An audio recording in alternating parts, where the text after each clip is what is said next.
खरं तर काल नववर्षाची सुरुवात झालेली आहे आणि आज खरं तर मुस्लिम बांधवांचा रमजान ईद आहे. परंतु माढा तालुक्यात घडलेल्या एका घटनेमुळं शैक्षणिक क्षेत्रात मोठी खळबळ उडाली आहे आणि त्या घटनेमुळं समाजामध्ये काय पडसाद उमटत आहेत आणि नेमकी याची कारणं काय आहेत आणि त्यावरती उपाय काय करायचे हे आपण जाणून घेणार आहोत. तत्पूर्वी ही घटना अशी होती की चौथीच्या विद्यार्थ्यानं सुसाईड केलेला आहे. मंथनच्या परीक्षेचा नुकताच रिझल्ट जाहीर झाला आणि त्यानंतर त्या विद्यार्थ्यांना आत्महत्या केल्याचं आपल्याला बातम्या प्रसारित झाल्या. त्यावरती आता समाज माध्यमातून काय नेमकी प्रतिक्रिया उमटत आहेत हे आपण जाणून घेणार आहोत. आज आपल्याकडे मोटिवेशनल स्पीकर आणि काउन्सिलर प्राध्यापक सुभाष रणदिवे सर असणार आहेत. सर, स्वागत आहे तुमचं. त्याचबरोबर आपल्याबरोबर माजी मुख्याध्यापक आणि शैक्षणिक क्षेत्रामध्ये अनेक वर्ष काम केलेले हनुमंत कुंभार सर असणार आहेत. सर, आपलं देखील स्वागत आहे. मी सुरुवातीला प्राध्यापक सुभाष रणदिवे सर यांच्याकडे जातो. सर, सर्व प्रश्न मी तुम्हाला विचारतो. तुम्ही किती वर्ष झालं या काउन्सिलिंग क्षेत्रामध्ये कार्यरत आहात? स्वतःला नमस्कार आणि गुढीपाडव्याच्या शुभेच्छा, रमजानीच्या शुभेच्छा सगळ्यांना. मागच्या 9 वर्षापासून मी या क्षेत्रामध्ये काम करतोय आणि जवळजवळ 1 लाखपेक्षा जास्त लोकांच्या आम्ही प्रशिक्षण दिलेलं आहे वेगवेगळ्या स्कीम्सच्या माध्यमातून आणि वेगवेगळ्या विषयाच्या माध्यमातून. हजारो लोकांना काउन्सिलिंग केलेलं आहे आणि त्या माध्यमातून माणसाचं मन कसं काम करतं, त्याचा डायरेक्ट शरीरावरती कसा परिणाम होतो आणि त्याच्या अनुषंगाने व्यक्ती कसा कृती करतो, ह्या अनेक बाबी अनेक अंगानं तपासण्याचा आणि त्याच्यावर इफेक्टिव्हली काम करण्याची मला संधी मिळाली आणि सुदैवाने त्याच्यामध्ये यश मिळालं. आता मुद्दा असा आहे, मी त्या थेट प्रश्नाकडे येणारच आहे. परंतु आता तुम्ही म्हणालात की गेली 9 वर्ष झालं तुम्ही काउन्सिलिंग क्षेत्रामध्ये आहात. 9 वर्षापूर्वीची परिस्थिती आणि आता सध्या 2025 मधली परिस्थिती, केसेस मध्ये किती प्रमाणात वाढ झाली आहे? मग त्याच्यानंतर आपण मूळ मुद्द्याकडे, आजचा जो आपला विषय आहे त्याच्याकडे येऊयात. दुर्दैवानं मला सांगायला वाईट वाटतंय की 2016 साली 15-16 साली मी या क्षेत्रामध्ये एक पॅशन म्हणून, एक आवड म्हणून वळलो. त्यावेळेस ज्या केसेस होत्या आणि आत्ताचं जे प्रमाण आहे याच्यामध्ये दुर्दैवानं फार मोठी वाढ झालेली दिसते. दुप्पट, तिप्पट, चौपट किंवा 10 पट म्हणता येईल एवढी ती वाढ झालेली दिसते. आम्ही जे सगळे ट्रेनर्सचं कॉन्फरन्स एकदा झालं होतं आणि याच्यामध्ये चर्चा अशी झाली होती की भविष्यामध्ये 2030 मध्ये मानसशास्त्रीय आणि संवेदनशीलच्या दृष्टिकोनातनं मनाच्या अभ्यासात लोकांना समजून सांगण्यासाठी भविष्यामध्ये या क्षेत्रामध्ये फार मोठा संधी आहे किंवा फार मोठी गरज आहे. कारण एआयचं युग आता आहे आणि एआयच्या युगामध्ये मन ही एकमेव असं इन्स्ट्रुमेंट आहे किंवा मन हा एकमेव असा घटक आहे त्याच्यावरती एआय काय करू शकत नाही. त्याच्यावरती माणूस हा एकमेव उपाय असू शकतो आणि माणूसच त्याच्यावरती सोल्युशन देऊ शकतो. त्याच्यामुळं मन आणि त्याचं व्यवस्थापन, त्याच्यामध्ये येणाऱ्या गोष्टी याचं नियोजन करण्यासाठी आपल्याला एका चांगल्या मानसशास्त्रज्ञाची, एका चांगल्या काउन्सिलरची किंवा चांगल्या माइंड ट्रेनरची आवश्यकता भासणार आहे. शासनाने असा निर्णय दिलेला आहे, GR आहे शासनाचा, की प्रत्येक शाळेमध्ये काउन्सिलर असावं. यावरती शासनाला पण याची जाणीव झालेली आहे की अगदी लहानपणापासून KG पासून 10वी पर्यंत, 12वी पर्यंत आणि ग्रॅज्युएशन आणि त्याच्यानंतरचा जो टप्पा स्पर्धा परीक्षेचा किंवा नोकरी मिळवण्याचा, ह्या प्रत्येक टप्प्यावरती व्यक्तीला समुपदेशनाची गरज आहे, दिशेची गरज आहे आणि हे यश मिळवण्यासाठी मन नावाच्या विषयाची सखोल माहिती असणं गरजेचं आहे. जे सगळे यशस्वी झाले त्यांना माइंड नावाचं इन्स्ट्रुमेंट, जी मशीन आहे, ही कशी चालवायची माहित आहे. हे माझं निरीक्षण आतापर्यंतच आहे. आता महत्वाच्या मुद्द्याकडे आपण थेट वळणार आहोत. 4थीचा विद्यार्थी मंथनच्या परीक्षेत अपयश येतं आणि मग तो टोकाचं पाऊल उचलतो आणि त्यानंतर ही बातमी शैक्षणिक क्षेत्रात खळबळ उडवून देते. आता आपण नेमकं कसं बघायचं, मानसशास्त्रीय दृष्टिकोनातून तुम्ही कसं बघताय याच्याकडे? पहिलं मी याच्यावरती जबाबदारी निश्चित करेन. त्याला जबाबदार कोण? याला आपण सर्वजण जबाबदार आहे. पहिलं एक शैक्षणिक व्यवस्था जबाबदार आहे, एक कुटुंब व्यवस्था जबाबदार आहे, शाळा सुद्धा जबाबदार आहे समाज जबाबदार आहे आणि सद्यस्थितीत ज्या दिशेनं आपण चाललेलो आहे ही सगळी यंत्रणा जबाबदार आहे. बघा, जेव्हा मुलगा 2 वर्षाचा असतो किंवा 1 वर्षाचा असतो तेव्हा त्याच्यावरती आपण अनकंडिशनल प्रेम करतो. ते कुठल्याही अटी शर्तीशिवाय त्याला जीव लावतो, त्याला माया देतो, त्याला कवटाळतो, त्याला खेळवतो. पण जेव्हा तो प्ले ग्रुप मध्ये किंवा नर्सरीमध्ये किंवा LKG UKG मध्ये जातो अभ्यासाला, त्याच्यानंतर आपण त्याला कंडिशन्स लावायला लागतो. हा, तुला A फॉर ऍपल आलं, ते Z पर्यंत आलं, किंवा एवढ्या रेम्स आल्या तर तू छान, तू माझं छान बाळ, तू माझं गोड बाळ, किंवा त्याला सगळे नंबर्स आले किंवा त्याला पाडे आले, हा तू मग माझं गोड बाळ, तू माझं छान आहे, तू माझं सोनूल आहे. आणि मग असं करत करत आपण मग पहिलीमध्ये जातो, मग तुम्हाला अबकड अ आई येतं, मग थोडं दुसरीला जातो, तिसरी चौथी, आणि दुर्दैवानं काय झालंय, पहिली दुसरी तिसरी चौथी असं पुढे जातो. आता ही घटना चौथीची आहे. तसं आपण आपली प्रेमाची व्याख्या बदलायला लागतो. म्हणजे तू हे केलं तर माझा तुझ्यावर फार जीव आहे, किंवा तू भारी आहे आणि तू चॅम्पियन आहे, सेल्फिश वाढायला लागतं, सेल्फिश वाढायला लागतं आणि त्याच्याकडची अपेक्षा वाढायला लागते. आणि मग हे हळूहळू हळूहळू हळू त्या लहान बाळाच्या, कारण लहान मुलांचं सबकॉन्शियस माइंड जे म्हणतो आपण, अंतर्मन जे असतं, तो फार मोठा विषय आहे. ते फार ऍक्टिव्ह असतं आणि त्याच्या त्या अंतर्मनात जाऊन बसतं की आपण ही गोष्ट केली तर आपण फार चॅम्पियन असणार आहे, किंवा आपल्याला फार सन्मान असणार आहे, किंवा आपले आईवडील आपल्याला फार जीव लावणार आहेत, फार प्रेम करणार आहेत. आणि समजा ती त्याला नाही मिळाली तर मग त्याला डिप्रेशन येतं, ते त्याला वाईट वाटतं. मग आपल्याला आईबाबाचं प्रेम मिळणार नाही, किंवा आईबाबा आपल्याला ज्या काही गोष्टी मिळणार आहेत, देणार आहेत किंवा दाखवणार आहेत ते दाखवणार नाहीत. आणि मग इथं ते डिप्रेशन तयार होतं. आणि मग त्याच्या अनुषंगानं ते निर्णय घ्यायला लागतात, अरे हे आपण आई वडिलांचं समाधान करू शकलं नाही, मग आपल्याला हे मिळणार नाही, ते मिळणार नाही. आणि त्याच्या अनुषंगानं जर मंथनची परीक्षा असेल, ही एक स्पर्धा परीक्षा आहे, ही एक अभ्यासाची एक परीक्षा आहे, ज्याच्यामधनं विद्यार्थ्याला एक विशिष्ट घटक अभ्यास करायचे असतात, ते लक्षात ठेवायचे असतात आणि परीक्षेच्या वेळेस ते प्रोड्यूस करायचे असतात. 100% प्रोड्यूस केले, 100% मार्क्स, 50% तर 50%, 80% तर 80%. दुर्दैवाने वेगवेगळ्या घटनात्मक त्याला पूर्ण अभ्यास केलेला आहे, पण ऐन परीक्षेच्या वेळेस काहीतरी वेगळी अडचण आली, त्याला मार्क्स नाही पडले. अभ्यास तर पूर्ण केला होता, परीक्षेच्या अगोदर चांगले मार्क्स मिळत होते, पण ऐन परीक्षेच्या काळामध्ये त्याला कुठली तरी अडचण आली आणि त्याला कमी मार्क्स पडले. याचं जे डिप्रेशन आहे आणि त्या कमी मार्क्स पडल्यामुळे त्याच्या डोक्यात तोटे तयार असतात. त्याला मी law of cause and effect म्हणतो, कारण आणि परिणाम. आता जो हा परिणाम झालाय त्यांनी स्वतःला संपवलेला आहे, त्याचं कारण अगोदर ठरलं होतं. म्हणजे यश मिळालं तर आपण आई वडिलांचे लाडके, आपण शिक्षकांचे लाडके, आपल्याला समाजात मान, आपली पेपरला बातमी येणार, आपला बॅनर लागणार, ही या सगळ्या गोष्टी त्यांनी मनामध्ये साठवून ठेवल्या होत्या. आणि दुर्दैवाने हे यश मिळालं नाही. हे सगळं बॅनर, ही पब्लिसिटी, आई वडिलांचं प्रेम, शिक्षकांचा तिरस्कार, समाजाचा बघण्याचा दृष्टिकोन, याचा त्याला सहन होत नाही. आणि मग ही जी बाजू आहे या बाजूवर आपण विचार करत नाही. एकतर अनकंडिशनल लव्ह म्हणतो आपण, की ठीक आहे ही स्पर्धा परीक्षा तू दे, पण जर याच्यामध्ये तुला यश मिळालं तर उत्तम आहे, पण नाही मिळालं तरी सुद्धा तुझ्यावर माझा प्रचंड जीव आहे, तू महत्वाचा आहे, तू चांगला आहे, तू एक नाही तर अनेक गोष्टीमध्ये आपण, आपल्याला संधी आहे ना तिथं आपण यश मिळू शकतो.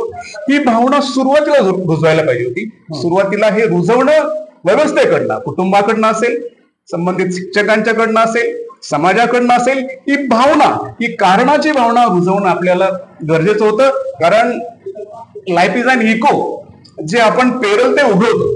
कारण त्याला असं, ही ज्यावेळेस प्रेरणा त्याने घेतली होती, हे ज्यावेळेस त्यांनी ध्येय ठरवलं होतं की आपल्याला एवढे मार्क्स पडले पाहिजेत, आणि ते मार्क नाही पडल्यानंतर काय, हा प्लॅन बी त्याच्याकडे नव्हताच. म्हणजे कदाचित शिक्षकाकडे नसेल, कदाचित पालकांकडे नसेल, कदाचित समाजाकडे नसेल, प्लॅन बी असला पाहिजे. मग प्लॅन बी काय करतो, तुम्हाला रिलीफ देतो. म्हणजे समजा नाही पडले तर ठीक आहे ना, मी 5वीत चांगले मार्क्स पडेल, कारण मला वाटतं मंथनची परीक्षा प्रत्येक वर्षाला असते, 6वीत चांगले मार्क्स पडेल. एखादं अपयश म्हणजे आयुष्याचं अपयश नाही.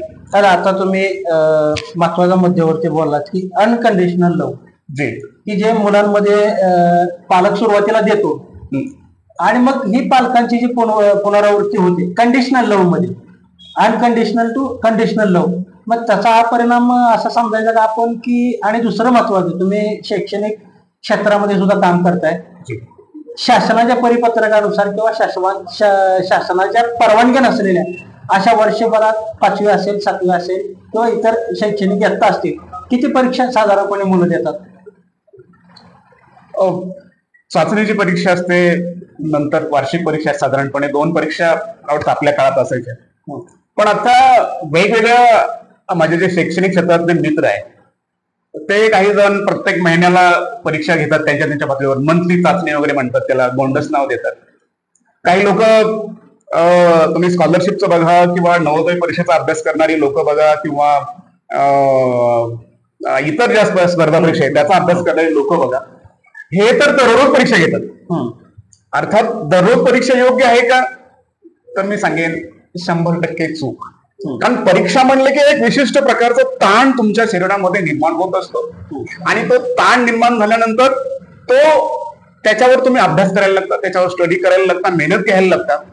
आणि हे दररोज नाही शक्य. दररोज विशिष्ट लेवलनं आपण एका त्याच टप्प्यातनं अभ्यास करणं हे कठीण काम आहे, विशेष करून लहान मुलांना. आणि हे परीक्षेचं बर्डन, हे का करायचंय आपण, हे कशासाठी करायचंय, याच्यातनं काय आनंद मिळतो आपल्याला? कारण अरिस्टॉटल म्हणतात की माणसाच्या प्रत्येक कृतीचा अंतिम उद्देश हा आनंद मिळवणं असतो.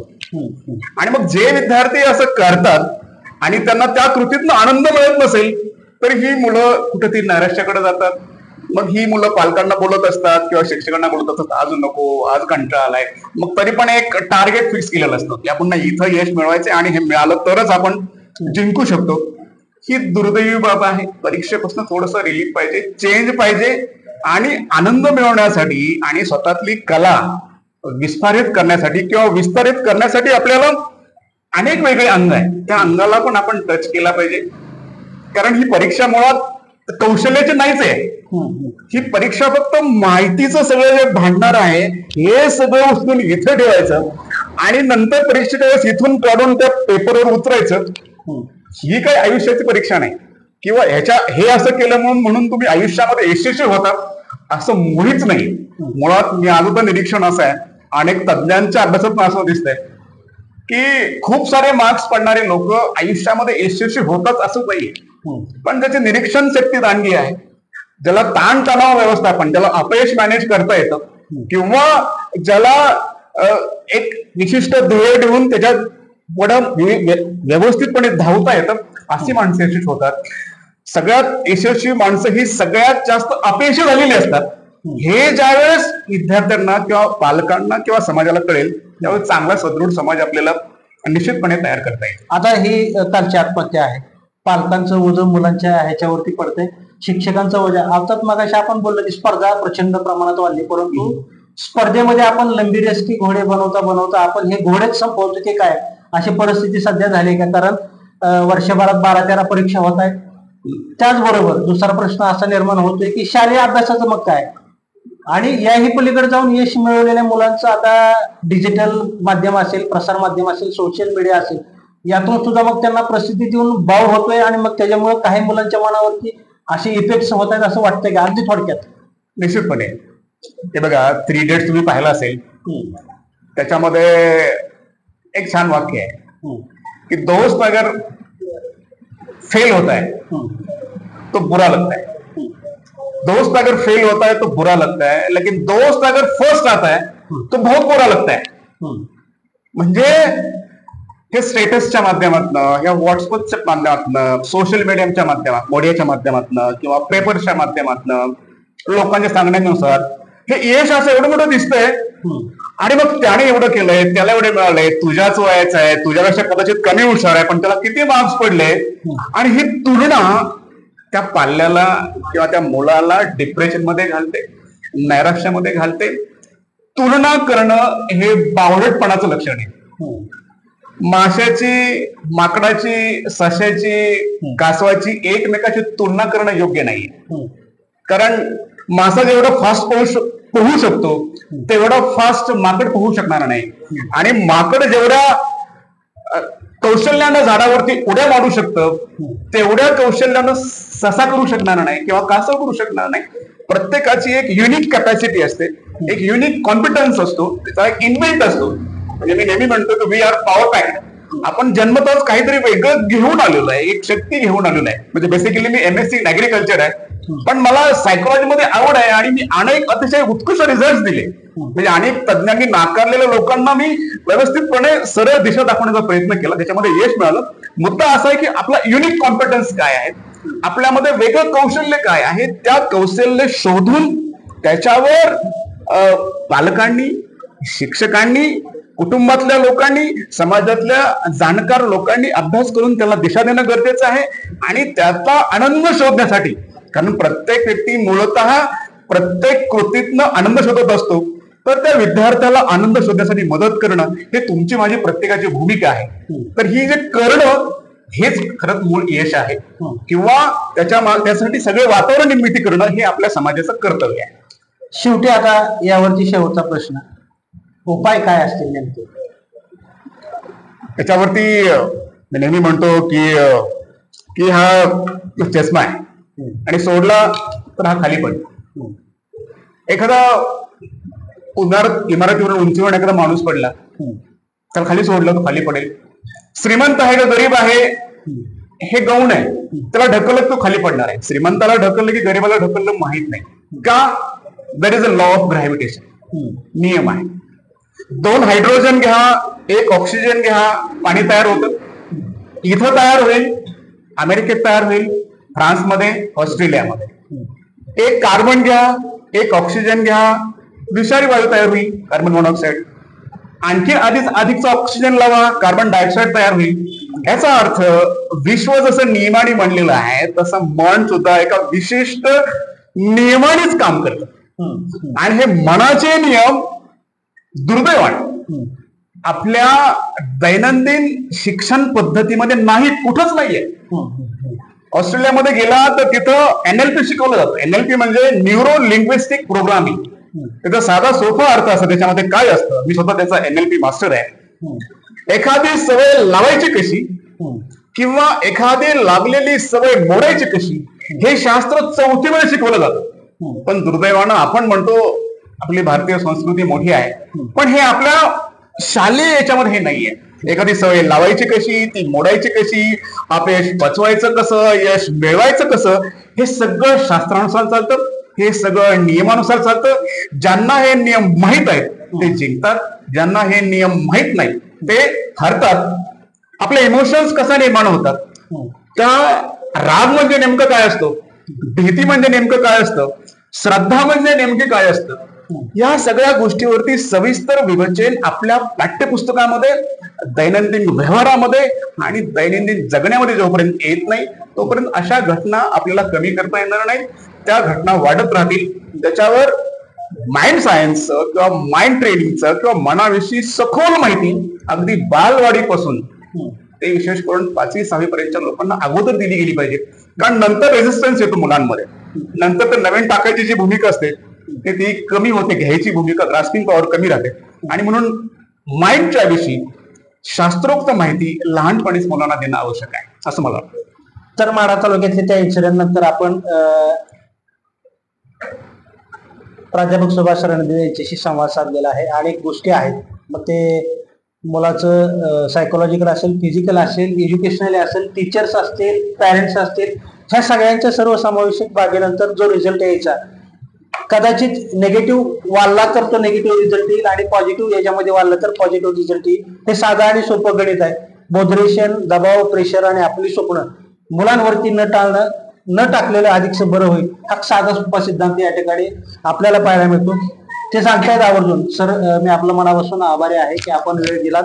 आता आपण सगळ्यात महत्वाचं शैक्षणिक क्षेत्रामध्ये तर सध्या आपल्या सोबत आता गेली अनेक वर्ष शैक्षणिक क्षेत्रात कार्यरत आणि मुख्याध्यापक पदावरून निवृत्त झालेले हनुमंत कुंभार गोळजी असणार आहेत. आपण त्यांच्याशी या संदर्भात आपण नेमकं शैक्षणिक वयात असताना विद्यार्थ्यांकडून काय काय अपेक्षा किंवा कशा पद्धतीनं शैक्षणिक त्याची सुरुवात राहिली पाहिजे या संदर्भात आपण जाणून घेणार आहोत. सर, स्वागत आहे आपलं लाईव्ह महाराष्ट्र झोन न्यूज मध्ये.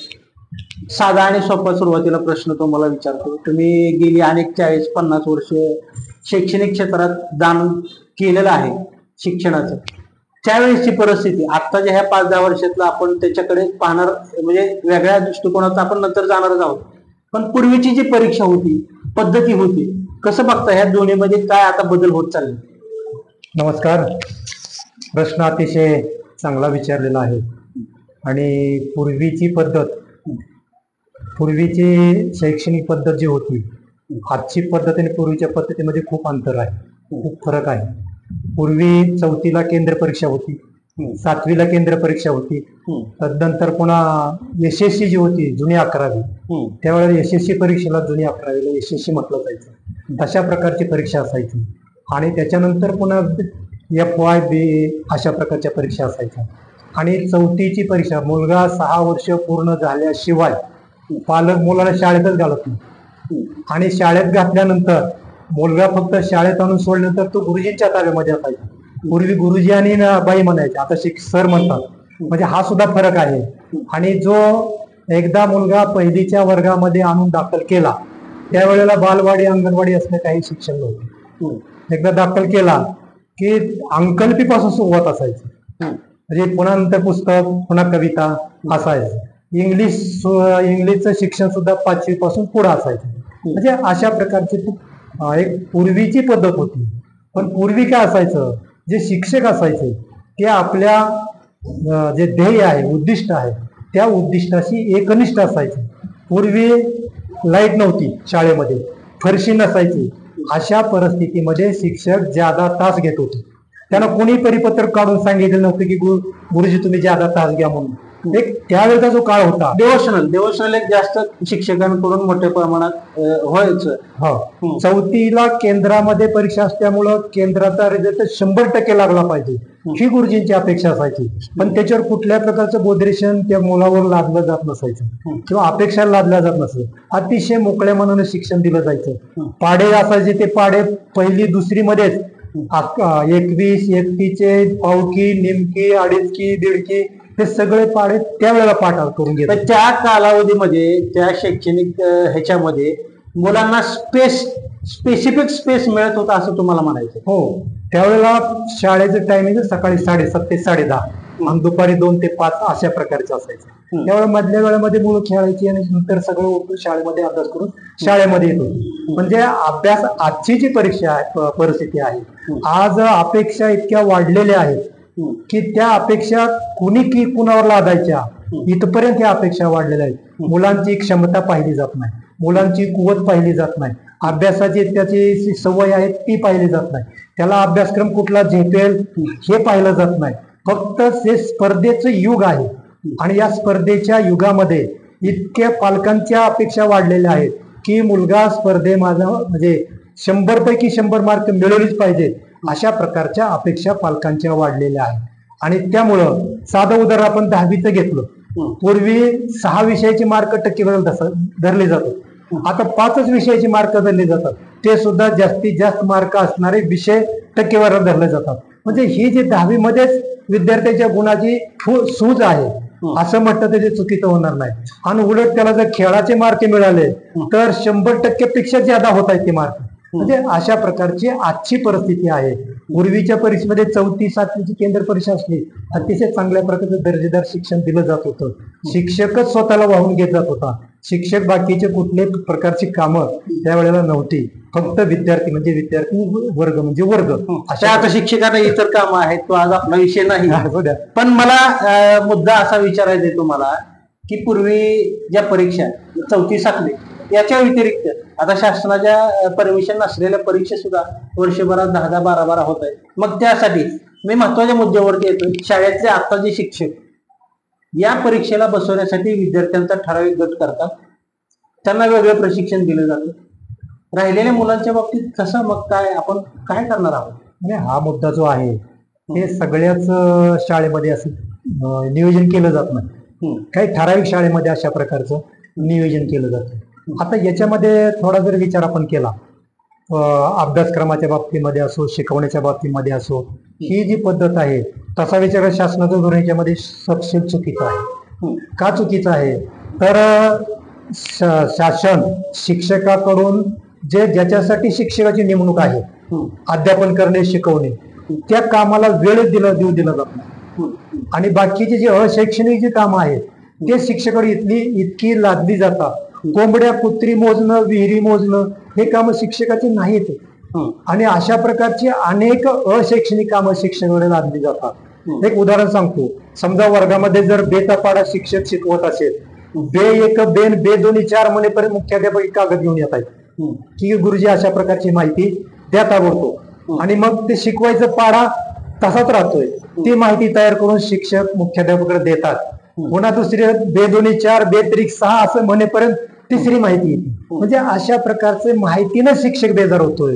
आणि अभ्यासक्रम आहे तो वेळेत पूर्ण होऊ शकत नाही. अशैक्षणिक कामानं शिक्षक बेजार झाले. आजची जर परिस्थिती पाहिली तर ऑनलाईन मुळे शिक्षक झोपीत मध्ये असताना सुद्धा शिक्षकाला माहिती ऑनलाईन पाठवली जाते आणि ती माहिती उद्या आम्हाला पाहिजे. म्हणजे अशा प्रकारचं शिक्षकांना अध्यापनापासून दूर केलं जातंय.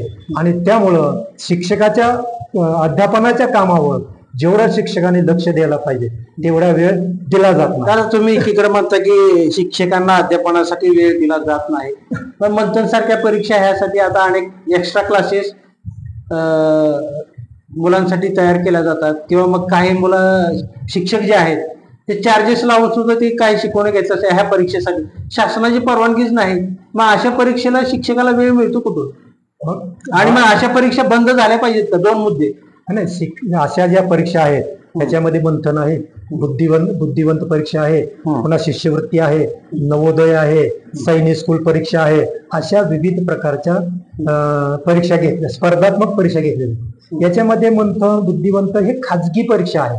आणि ह्या खाजगी परीक्षा घेऊच नयेत अशा प्रकारचं शासनाचं सुद्धा तशा प्रकारची सूचना आहे.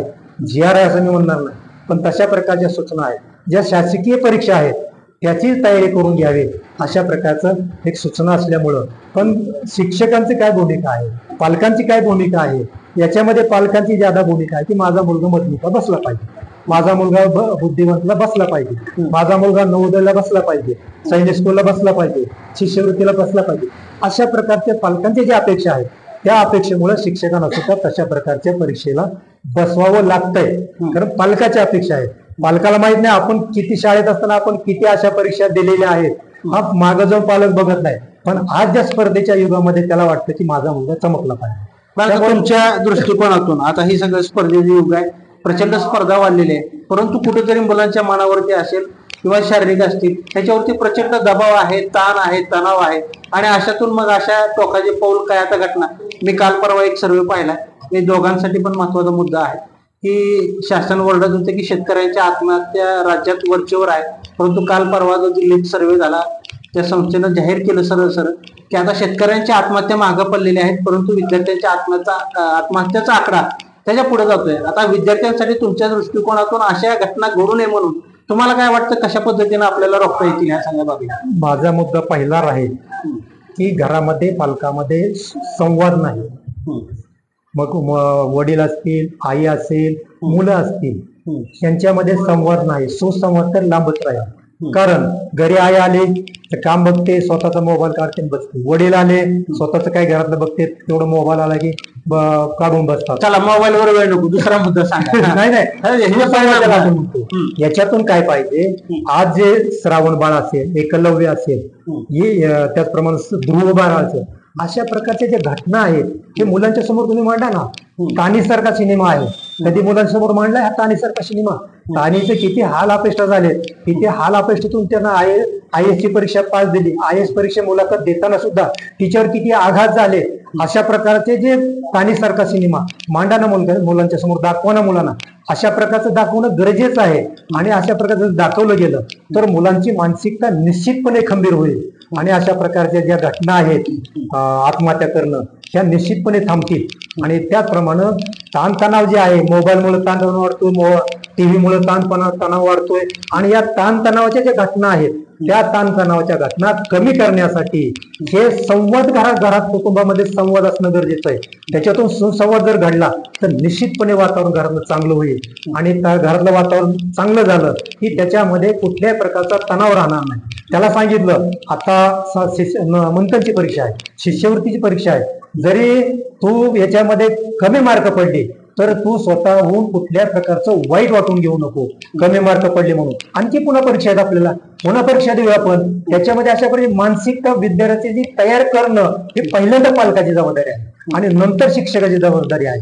मगाशी जर बोल सांगितलं की पालक असे शिष्यवृत्तीधारक मुलं वेगळा वर्ग तयार करतात आणि बाकीच्याचा वर्ग वेगळं तयार करतात. हे ठराविक शाळेमध्ये आहे. मग त्याचा पण परिणाम शिक्षकांवरती टेन्शन आहेच ना. याचा अर्थ असा नाही की वेगळा तयार करतात म्हणजे माझा तसा म्हणण्याचा अर्थ नाही, परंतु यामुळे शिक्षकांवरती सुद्धा तणाव आहे, ताण आहे, हे मला सांगायचं. नाही, मी मग ते सांगितलं ताण तणाव जे आहे सगळ्याच गोष्टीचा तणाव शिक्षकावर येतोय. पण आणि तणाव आला की मग तणाव, आता बोललेच उदाहरण सांगतो तुम्हाला. गेल्या 2-3 वर्षापासून असे जे वर्ग केले जातात, हा उदाहरणासाठी शिष्यवृत्तीचा वर्ग वेगळा आणि बिगर शिष्यवृत्तीचा वर्ग वेगळा, पण त्याचा परिणाम असा झाला की त्या वर्गामुळं त्या वर्गातली मुलं 9-9, 10-10 मुलं स्कॉलरशिपला लागले. पण दुसरा जो वर्ग आहे जो बिगर शिष्यवृत्तीचा आहे, त्या शिष्यवृत्तीच्या वर्गावर स्वतंत्र शिक्षक काम करतोय. त्यामुळे त्यांना जरी शिष्यवृत्तीचा नाही अभ्यास करता आला तर वर्गाचा तरी अभ्यास निश्चितपणे चांगल्या प्रकारे करू शकतो तो. आणि अशा प्रकारचं जे वातावरण आहे ते विद्यार्थ्याची मानसिकता जपणं गरजेचं आहे आणि ती जपण्याची जबाबदारी ही पालकाची आणि शिक्षकाची आहे. मग समाजाकडे आपण जाऊया. समाजामध्ये तो कुठं वावरतो, त्याचे दोस्त कंपनी काय आहेत, मित्र काय करतात, ते अभ्यास करतात का नाही करत, ते नुसतं मोबाईल बघत कुठतरी फिरतात, त्याच्यासाठी बोलण्यासाठी अनेक खूप विषय आहे. याचा सुद्धा अभ्यास पालकाने शिक्षकाने करणं गरजेचं आहे. आणि त्यामध्ये त्याला जे व्यक्तिमत्व विकास जे आहे त्याच्यामध्ये विविध प्रकारच्या स्पर्धा आहेत, त्या स्पर्धेमध्ये सुद्धा त्यानं भाग घेतला पाहिजे. अपयश कसं आलं, ते अपयश पचवण्याची ताकद कशी आहे, कसं पचवलं पाहिजे हे सुद्धा त्याला त्या पद्धतीचे प्रशिक्षण, थोडक्यात समुपदेशन जसं सरांनी सांगितलं तसं समुपदेशनाची सुद्धा गरज आहे. आणि समुपदेशन चांगल्या प्रकारे झालं तर निश्चितपणे आज जो हा विषय आहे दारपदचा मंथनमध्ये मुलांना केलेल्या आत्महत्या, अशा प्रकारच्या आत्महत्या होणार नाही. आणि दुसरं सांगतो, आत्महत्या झालेल्या प्रसारित का होतोय की सामान्य मुलापर्यंत सुद्धा ते पोचतंय आणि मग त्या मुलाच्या मनावर सुद्धा परिणाम होतो की असं जर घडत असेल असं केलं तर आपण सुटू, असा सुद्धा परिणाम सामान्य मुलांच्या मनावर होऊ शकतो. कदाचित अशी मुलं सुद्धा पुन्हा त्या पुढच्या कधीच्या कालावधीमध्ये अशा याच्यामध्ये वाटचालीमध्ये जाऊ शकतात. अशा प्रकारचे वातावरण हे सुद्धा कुठंतरी बदलण्याची गरज आहे. मग याच्यामध्ये पालक आहे, शिक्षक आहे, समाज आहे आणि त्याचा मित्र परिवार आहे, यांनी याच्यामध्ये थोडं वेगळी भूमिका घेतली तर निश्चितपणे हे वातावरण बदलल्याशिवाय राहणार नाही. मला आणखीन एक गोष्ट या ठिकाणी सांगायला आवडेल. कारण ज्या विद्यार्थ्यांनी सुसाईड केली तो 4थीतला मुलगा होता. मला माझा वैयक्तिक अनुभव सांगायचा आहे. मी 4थीमध्ये नापास झालेला आहे केंद्राच्या परीक्षेमध्ये आणि मी एकटा नापास नव्हतो, माझ्याबरोबर 18 लोक नापास होते. आणि ज्यावेळेस रिझल्ट डिक्लेअर केला त्यावेळेस आम्ही 18च्या 18 म्हणजे आमच्या वरच्या आळीचे 7 जण होते. आम्ही नाचत आलो होतो, नापास झालो म्हणजे त्याचं काही सुखी नव्हतं काही दुःखी नव्हतं, फेल झालं होतं. घरी आल्यानंतर संध्याकाळी वडिलांना समजलं की आपलं पोरगाने दिवे लावलेत, तर आम्ही रणदिवे दिवे लावले, मी नापास झालो. वडिलांनी मला प्लॅन बी ठेवला की ठीक आहे नापास झाला काही प्रॉब्लेम नाही, तुला ते काही शिक्षण गोष्ट जमत नाही, काही शेळ्या होत्या घरी, एक म्हैस होती, ही शेळ्या आणि म्हैस उद्यापासून तू राखायला जा, शिक्षण बंद. ते ऐकून मला शॉक बसला आणि मग थोडा विचार केला. मग आई पण थोडी रडायला लागली. मग माझे चुलते नुकतेच शाळेमध्ये सर्व्हिसला लागले होते आणि मग सगळ्यांनी विचार केला की हा नापास का झाला. त्याचे कारण समजले, संगती खराब आहे किंवा शाळेला जायचं म्हणून मंदिरात लपून बसतोय किंवा गृहपाठ करत नाही, या सगळ्या गोष्टीचा अभ्यास केला आणि पुन्हा विशिष्ट संगती बदलवली, थोडस कोचिंग केलं. मला आनंद याचा आहे की 10वी मध्ये मी पहिला आलोय. याचा अर्थ मी नापास झालो तर 4थीमध्ये मी बुद्ध होतो का? अजिबात नाही. म्हणून जे विद्यार्थी फेल होत आहेत त्यांनी असं अजिबात मानायचं कारण नाही की आपण नापास झालोय, कमी मार्क्स पडले म्हणून आपण बुद्ध असतो. त्या त्या काळातल्या परिश्रमाचा आणि संगतीचा परिणाम असतो. आपण कुठल्याही वेळेस आणि कधीही कुठल्याही टप्प्यावर यश मिळवू शकतो. यश सोपं असतं, अपयश पचवणं सुद्धा जमलं पाहिजे आणि यश पचवणं सुद्धा जमलं पाहिजे, हा संदेश मी या ठिकाणी आपल्या सर्वांना देऊ इच्छितो. धन्यवाद. म्हणजे महत्वाचा विषय असा आहे, exams are not important, life is important. Life is important. तर परीक्षा आयुष्यात अशा अनेक येतील जातील, तो जे आपण विद्यार्थी दशेत असताना द्यायचेही आहे. यश आलं तरी हुरळून नाही आणि अपयश आलं तर खचून पण जायचं नाही. आणि मार्क्स किंवा नंबर्स हे काही इम्पॉर्टंट नाही. आयुष्यामध्ये यशस्वी व्हायचं असेल तर निश्चितपणानं 2 दिल्या तर 2 घ्यायची सुद्धा परिस्थिती आपल्याकडे असायला हवी. आणि सगळ्यात महत्वाचा एक विषय आपला राहिला, परंतु आपण नंतर कदाचित त्यावरती हे करूच. सहनशीलता एक नावाची आजच्या मुलांमध्ये जो आपल्याला पातळी जेवढी पाहिजे दिसायला किंवा हवायला असायला हवी तशी पातळी मला अनेकांच्या चर्चेतून तुम्ही असेल किंवा असेल तर ती दिसत नाही.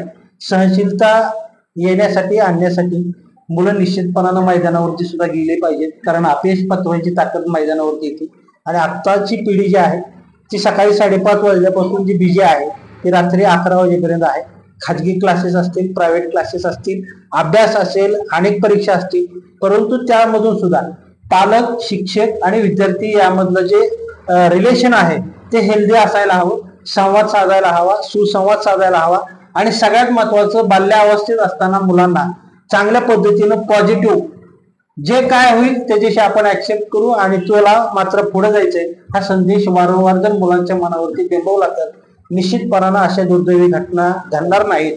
हेच आजच्या या विशेष मुलाखतीच्या मधून आपण निश्चितपणे तसा निष्कर्ष काढू शकतो.